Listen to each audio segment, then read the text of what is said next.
আমি বললাম, সাধু বাবা, আমার বিয়ে হয়েছে, ৩ বছর হয়েছে। এখনো কোনো বাচ্চা-কাচ্চা হচ্ছে না। আমাকে একটা কিছু দেন, যাতে আমার বাচ্চা হয়। তারপর সাধু বাবা আমাকে বলল, ঠিক আছে, বৎস, তোর যদি বাচ্চা প্রয়োজন হয়, তাহলে তোকে যে আমার সাথে একটি কাজ করতে হবে। আমি বললাম, কি কাজ সাধু বাবা? তখন সাধু বাবা এমন একটি জিনিস আমাকে দেখালো। সেটা দেখেই আমি হতবাক হয়ে গেলাম। তারপর সাধু বাবা আমাকে বলল, এবার থাম বৎস। যদি বাচ্চার প্রয়োজন মনে করছ, তাহলে তোর এটা লাগবে। বুঝছোস এবার আমার কথা? আমি বললাম, জি সাধু বাবা, বুঝেছি। এ কথা বলেই সাধু বাবা আমাকে কিসের যেন ঘ্রাণ শুঁকতে বললেন। আমি ঘ্রাণ শুকার কিছুক্ষণ পরেই আমি অজ্ঞান হয়ে গেলাম। তারপর সাধু বাবা আমার সাথে যা করল, তা শুনলে বন্ধুরা তোমাদের বিশেষটা দাঁড়িয়ে যাবে। তাহলে চলুন বন্ধুরা, গল্পটি শুরু করি। গল্পটি শুরু করার আগে বন্ধুরা, তোমাদের নিকট আমার বিশেষ অনুরোধ, তোমরা যদি আমার চ্যানেলটি সাবস্ক্রাইব না করে থাকো, তাহলে দয়া করে তোমরা আমার চ্যানেলটি সাবস্ক্রাইব করে আমাকে সাপোর্ট করবা। আর যদি সাবস্ক্রাইব করে থাকো, তাহলে তোমাদেরকে অসংখ্য ধন্যবাদ। হ্যালো বন্ধুরা, আমি মাহিয়া মাহি। তবে সবাই আমাকে মাহি বলে ডাকে। বন্ধুরা, গোপনীয়তা রক্ষার জন্য আমি আমার ছদ্মনাম ব্যবহার করলাম। আমার বয়স ১৯ বছর। আমি দেখতে খুবই সুন্দরী, লাবণ্যময়ী। আমার চেহারা খুবই আবেদনময়ী। প্রকৃতপক্ষে আমার মধ্যে প্রচুর এনার্জি। রাতে যখন আমার উঠত, তখন আমি একজন সঙ্গীর জন্য পাগল হয়ে যেতাম। কিন্তু আমার তো এখনো বিয়ে হয় নাই। তাই মাঝে মাঝে রাতে অন্য কিছু দিয়ে আমি গোপন কাজ করতাম।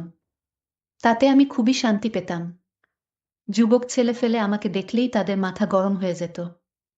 আমি যখন ক্লাস 9-এ পড়তাম, তখন আমার অনেক বয়ফ্রেন্ড ছিল। তার মধ্যে আমার এক বয়ফ্রেন্ডের নাম ছিল অনিক। সে প্রায়ই আমাকে বলতো, মাহি, তোমার যা চেহারা আর তোমার যে আকর্ষণীয় বড়ি, তোমাকে দেখলেই আমার মাথা গরম হয়ে যায়। মাহি, আমি তোমাকে অনেক ভালোবাসি। তুমি কি আমাকে ভালোবাসো? তোমাকে নিয়ে আমি পার্কে ঘুরতে চাই, নৌকা বিলাস করতে চাই, আরো অনেক কিছু চাই। তারপর আমি বললাম, অনিক, তুই শুধু আমার বন্ধু। বাস, এর বেশি আর কিছু না।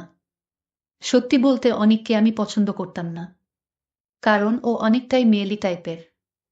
তারপর আমি তার কাছ থেকে চলে আসলাম। যখন আমি রাস্তা দিয়ে হেঁটে আসছিলাম, তখন রাস্তার মধ্যে এক মধ্যবয়স্ক পুরুষ আমাকে দেখে হাঁ করে তাকিয়ে রইল। মনে হলো যেন অন্য কিছু করার মতো। আর আমি অনুভব করলাম, পিছনে থেকে সে আমার পিছনের হাঁটার শৈলীর দৃশ্য অনুভব করছে, আর আমাকে বিভিন্নভাবে টিস্কারি মারছে। আর এদিকে সন্ধ্যাও হয়ে যাচ্ছে প্রায়। খুব ভয় পেয়ে গেছিলাম সেদিন। যাই হোক, সেদিন মনে হচ্ছিল আমি অনেক বড় বিপদ থেকে বেঁচে গেলাম। যাই হোক বন্ধুরা, এইভাবে আমি এইচএসসি পরীক্ষা দিলাম। পরীক্ষা দেওয়ার পর আমি আমার শুভ্র নামে এক বন্ধুকে বললাম, বন্ধু, আমি চাকরি করব। আমার চাকরি প্রয়োজন। তখন সে আমাকে বলল, মাহি, তোর যা চেহারা, তোকে দেখলেই যে কেউ চাকরি দিয়ে দিবে, শুধু তোর কাছ থেকে সুবিধা নেওয়ার জন্য। আমি রেগে মেগে শুভ্রকে বললাম, এই শয়তান বন্ধ করবি তোর শয়তানি। তখন সে বলল, আচ্ছা বাবা, ঠিক আছে, এখন বল আমাকে কি করতে হবে। আমি বললাম, আমার চাকরির খুবই প্রয়োজন। আমার আব্বু কৃষি কাজ যে টাকা পায়, তা দিয়ে আমাদের সংসার চলছে না। তারপর শুভ্র বলল, মাহি শুন, আমার জানা মতে একটি কলেজে পিয়ন পোস্টে একটি মেয়ে নিবে। তুই সেখানে আবেদন করতে পারিস। আমি বললাম, কোন কলেজ? তারপর সে আমাকে একটি কলেজের নাম বলল। তারপর আমি সেই কলেজে পিয়নের চাকরির জন্য আবেদন করলাম। যেদিন আমার ভাইবা পরীক্ষা, সেদিন আমি খুব ভালো করে, সুন্দর করে, সাজুগুজু করে ভাইবা পরীক্ষা দিতে গেলাম। পরীক্ষা দিতে যাওয়ার পর, অর্থাৎ যে স্যার আমার পরীক্ষা নেবে, সেই স্যারেই আমাকে দেখে হাঁ করে তাকিয়ে রইল। আর মনে মনে ভাবতে লাগলো, এত সুন্দর একটা মেয়ে আমাদের কলেজে থাকলে ভালোই হয়, খারাপ না। তারপর স্যার আমাকে জিজ্ঞেস করল, তোমার নাম কি? আমি বললাম, স্যার, আমার নাম মাহিয়া মাহি। তারপর স্যার আমাকে বলল, বাহ, খুব সুন্দর নাম তো তোমার। মাহিয়া মাহি, তোমার রেজাল্ট তো দেখেছি ভালোই। তুমি কি আমাদের কলেজে পিয়নের পোস্টে চাকরি করবা? আমি বললাম, অবশ্যই স্যার। আর কোনো কাজেই ছোট না। আর ছাড়াও আমাদের পারিবারিক অবস্থা ভালো না। স্যার, চাকরিটা আমার খুবই প্রয়োজন। তারপর স্যার আমাকে বলল, ঠিক আছে মাহিয়া মাহি, তুমি আগামীকাল আমাদের এখানে জয়েন করতে পারো। আমি বললাম, ঠিক আছে স্যার, আপনাকে অনেক অনেক ধন্যবাদ। এরপর থেকে আমি নিয়মিত কলেজে পিয়ন পোস্টে চাকরি করছি। মানে একটি কলেজের একজন বয়স্ক শিক্ষকের অ্যাসিস্ট্যান্ট হিসাবে চাকরি করেছি। তো আমার এখনো বিয়ে হয়নি। আমি মাত্র এইচএসসি পাশ করে সবে মাত্র চাকরিটা নিলাম। আর আমার পড়ালেখাও চালিয়ে যাচ্ছিলাম। তো মাসে সব মিলিয়ে আমি 15 থেকে 20 হাজার টাকা পাইতাম। এইভাবে ভালোই কাটছিল আমার দিনে। তো আমি সাধারণত যেই স্যারের আন্ডারে চাকরি করি, ওই স্যারের একটি ছেলে আছে, যার নাম ছিল রূপক। রূপক দেখতে শুনতে খুবই সুন্দর এবং স্মার্ট। ও এবার অনার্স 2য় বর্ষ পড়ে। তা আমি যেহেতু স্যারের সাথে বেশিরভাগ সময় থাকতাম, তো এ ছেলের চোখেই আমি বেশিরভাগ সময় পড়তাম। সে খুব লাজুক প্রকৃতির এবং খুব মা বাবা ভক্ত একটি ছেলে। বাপ মায়ের একটি কথা ফেলে না। মা বাবা যা বলে সে তাই করে। তাকে দেখে বোঝার উপায় নেই তার মধ্যে কত রকম দুষ্টুমি লুকিয়ে আছে। তাকে খুব নম্র ভদ্র মনে হয়। তো একদিন রূপক আমার কাছে এসে বলছে, মাহি, তোমার সাথে একটু কথা বলা যাবে? অনেকটা মনে হচ্ছে ও অনেকটা সাহস নিয়ে কথা বলছে এবং মনে হচ্ছে যে ও খুব ভয় পাচ্ছে। তা আমি বলছি, অবশ্যই, কি বলবেন বলেন। তখন ও বলল, মাহি, তোমার ফেসবুক আইডির লিংকটা কি আমায় দেয়া যাবে? আমি তখন বললাম যে কি করবা আমার ফেসবুক আইডি লিংক দিয়ে? সে বলল যে তোমার সাথে ফ্রেন্ডশিপ করতে চায়। একটু দাও না মাহি। সে আমার কাছে লুকিয়ে লুকিয়ে আসলো। মা চলে আসলে অনেক প্রবলেম হয়ে যাবে। আমি বললাম যে আচ্ছা ঠিক আছে। আমি রূপককে আমি আমার ফেসবুক আইডি নামটা দিয়ে দিলাম। এরপর রাতে দেখি ও আমাকে 21 বার ফ্রেন্ড রিকোয়েস্ট পাঠিয়েছে। তো আমি সমস্ত কাজ শেষে রাত 10টার সময় ফেসবুক অন করলাম। অন করে দেখি সে আমাকে ফ্রেন্ড রিকোয়েস্টে পাঠিয়েছে। আমি তার রিকোয়েস্ট গ্রহণ করলাম। তারপর তার ফেসবুক প্রোফাইলে ঢুকলাম। খুব সুন্দর সুন্দর নম্র ভদ্র অনেকগুলো ফুল ছবির পিকচার পোস্ট এবং সমস্ত কিছু দিয়ে রেখেছে। তো কিছুক্ষণ পরেই মেসেজ আসলো, হাই মাহি। আমি বললাম, হ্যালো রূপক, তুমি এত ভয় পেয়ে কথা বলছো কেন?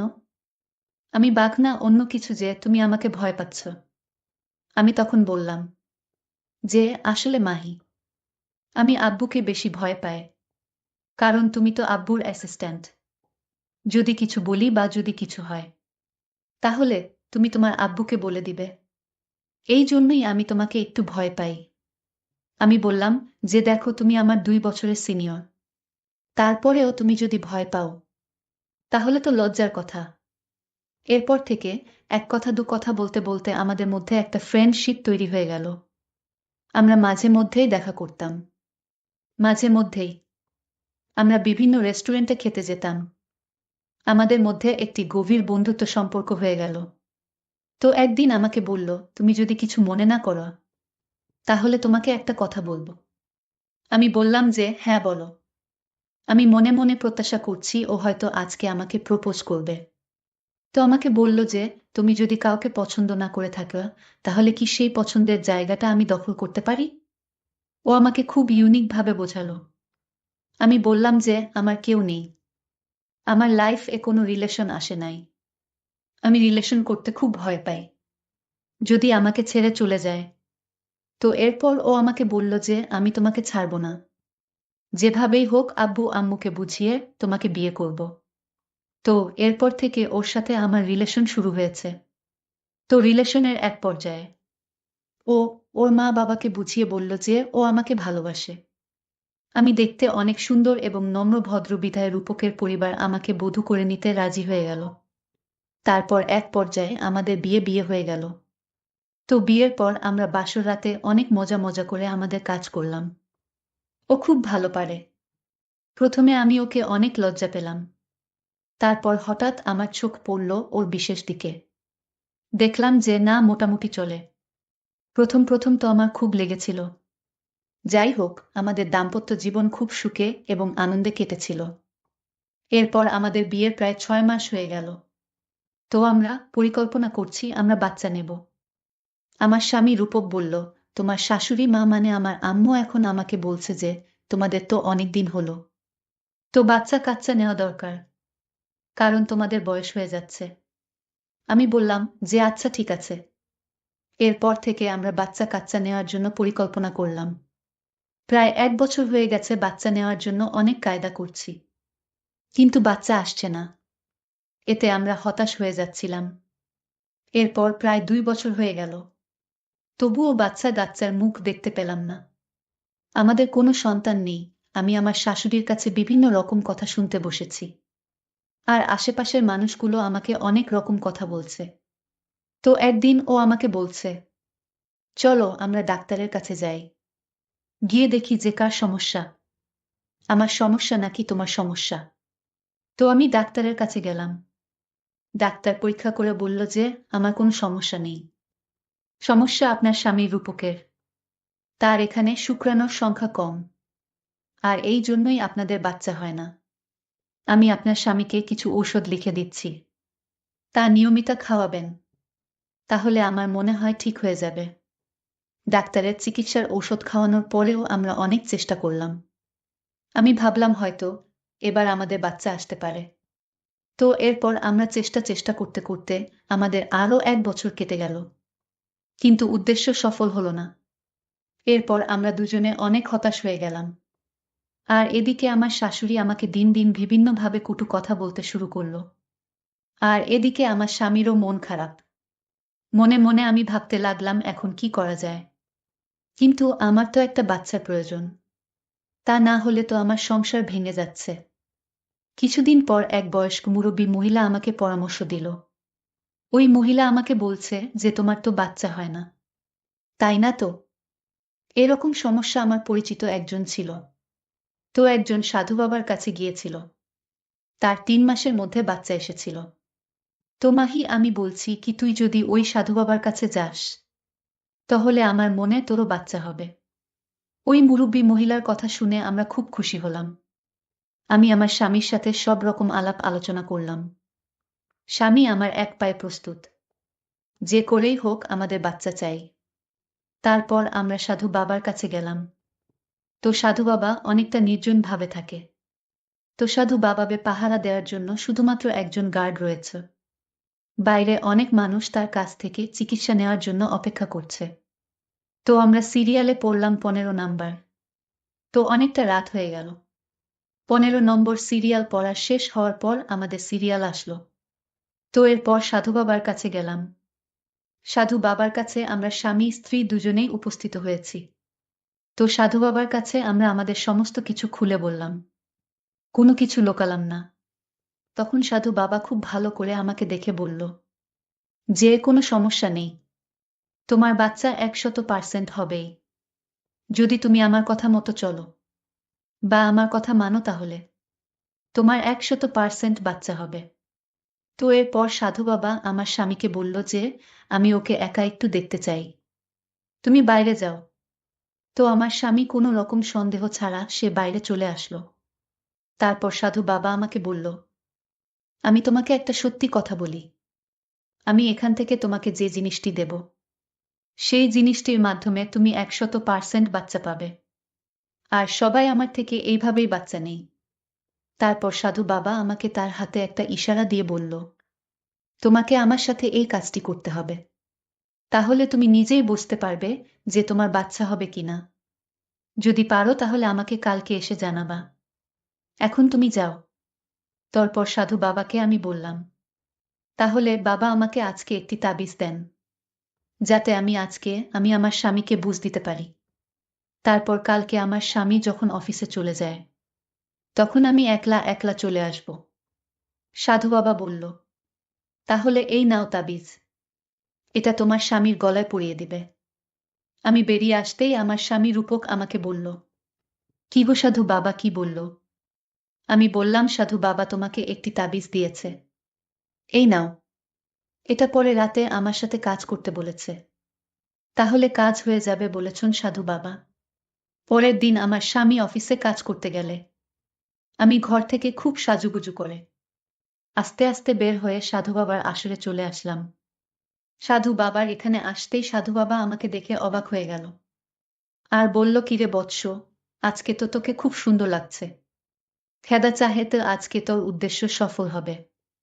এই বলে সাধু বাবা আমাকে বলল, নে এই অমৃতের পান করো।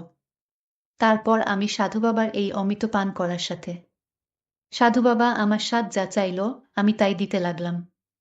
সাধু বাবার যে এত পাওয়ার তা আমি কখনো কল্পনাও করতে পারি নাই। সেই দিন সাধু বাবাকে এমন দিয়েছিল যার কারণে 3 মাস পর ঠিকই আমরা সুখবর পেয়েছিলাম। তারপর 10 মাস পর আমার কোল জুড়ে একটি ফুটফুটি কন্যা সন্তান হয়েছিল। তারপর একটি সন্তান পেয়ে আমি এবং আমার স্বামী উভয়েই অনেক খুশি হয়েছিলাম।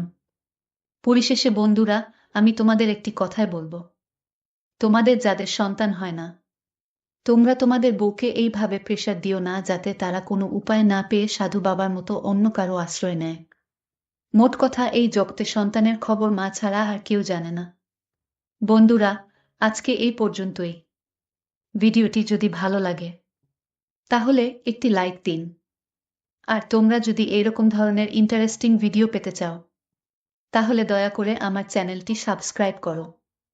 পরিশেষে তোমাদের সকলের সুস্বাস্থ্য কামনা করি। ভিডিওটি দেখার জন্য তোমাদের সকলকে অসংখ্য ধন্যবাদ।